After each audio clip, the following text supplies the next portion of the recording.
यहाँ से लोको गिनी में सप्लाई होना है। कल प्रधानमंत्री जी पहला जो लोको जाएगा उसके लिए वो फ्लैग ऑफ करेंगे। हाँ, फ्लैग ऑफ करेंगे।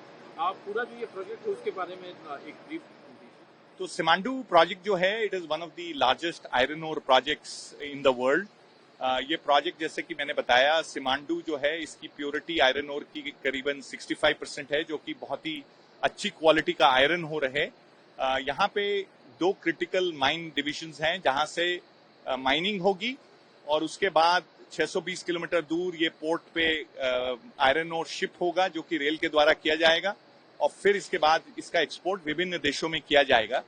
और इन लोकोमोटिव्स को क्रिटिकल एप्लीकेशन जो लोकोमोटिव्स हैं बहुत ही एक महत्वपूर्ण रोलिंग स्टॉक है जो कि 24/7 ट्रेनों को खींचेगा और हमें आशा है कि ये एक बहुत ही कामयाब प्रोजेक्ट होगा। सर, जो ये लोकोमोटिव है जो यहाँ पर तैयार किए जा रहे हैं मनोहरा की फैक्ट्री में, इनकी क्या टेक्नोलॉजी है, कितने हॉर्स पावर के ये लोकोमोटिव? ये जो लोकोमोटिव है ये 4500 हॉर्स पावर के हैं और इनको हर ट्रेन में 2 लोकोमोटिव्स लगा के 8100 टन का ट्रेलिंग लोड खींचा जाएगा। और ये लोकोमोटिव्स जो हैं इसमें बहुत सारी विशेषताएं हैं, जैसे कि डिस्ट्रीब्यूटेड पावर लगा है, डिजिटल ऑप्शंस हैं।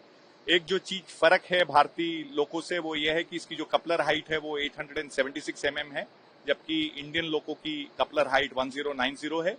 और एक बहुत ही बड़ी चीज जो कि भारत में पहली बार हो रही है कि हम स्टैंडर्ड गेज के लोकोमोटिव्स जो हैं वो अब एक्सपोर्ट कर रहे हैं। जैसे कि आपको पता होगा इंडियन रेलवेज में ब्रॉड गेज के लोकोमोटिव इस्तेमाल होते हैं। जो ये प्रोजेक्ट है मनोहरा करना, जो कि वेबटेक जिसको कि ऑपरेट करना है, ये किस तरह से ये प्रोजेक्ट है, इसमें किस तरह की हिस्सेदारी है भारतीय रेल की और वेबटेक की, इसके बारे में और कब शुरू हुआ था? ये 2015 में अवार्ड हुआ है। इसमें 75% वेबटेक कॉर्पोरेशन की इक्विटी है, 25% रेलवे की है।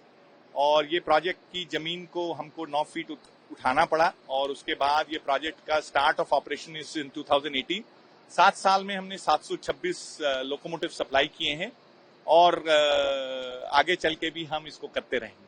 तो इसका जो ये लोकोमोटिव्स हैं जो गिनी जाने हैं, कितने लोकोमोटिव्स का वहां पर? ये अंदाजन करीबन 150 लोकोमोटिव का ऑर्डर है जो कि अगले 3 साल में एग्जीक्यूट होगा।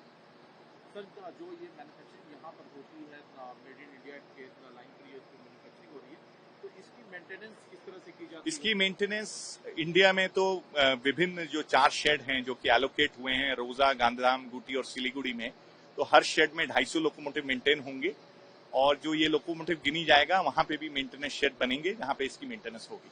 सर, मेरे को थोड़ा ध्यान एक आखिरी सवाल है सर, ये जो चूंकि मठौरा में ये प्रोजेक्ट है, ये जो एरिया है तो कितना एम्प्लॉयमेंट जनरेट हुआ?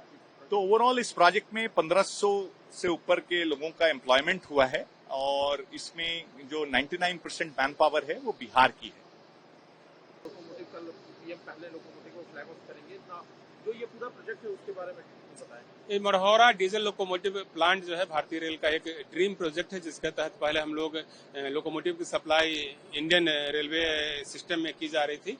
अब चूंकि यहाँ पर बहुत उत्पादन हो रहा है तो यहाँ से हम लोगों ने लोगों को एक्सपोर्ट करने का भी फैसला लिया है और एक बड़ा ऑर्डर गिनी गणराज्य से प्राप्त हुआ है।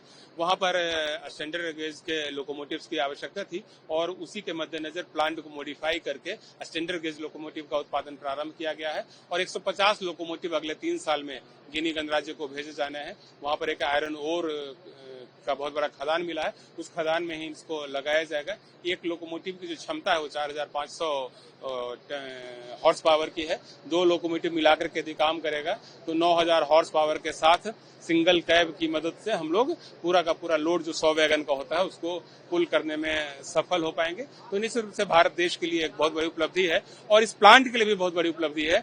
इस प्लांट को हम लोगों ने कई ढंग से मॉडिफाई किया है। जैसे अब यहाँ पर पहले सिर्फ ब्रॉड गेज के लोकोमोटिव बनते थे, अब यहाँ पर ऐसी व्यवस्था की गई है कि एक साथ ब्रॉड गेज, स्टैंडर्ड गेज और केप गेज इन दोनों के लोकोमोटिव तैयार हो सके। स्टैंडर्ड गेज और केप गेज के जो लोकोमोटिव है उनका डिमांड इंटरनेशनल मार्केट में है। अफ्रीका हो, ऑस्ट्रेलिया हो, पश्चिम यूरोप के देश हैं, इन सभी जगहों पर स्टैंडर्ड गेज के लोकोमोटिव की डिमांड होती है। वहीं साउथ अफ्रीका और कुछ न्यूजीलैंड के पार्ट्स में केप गेज के लोकोमोटिव की डिमांड होती है। तो पर्पस यह है कि ग्लोबली जहां कहीं भी डिमांड हो उसकी पूर्ति के लिए लोकोमोटिव का उत्पादन अपने भारत देश में हो, अपने बिहार में हो।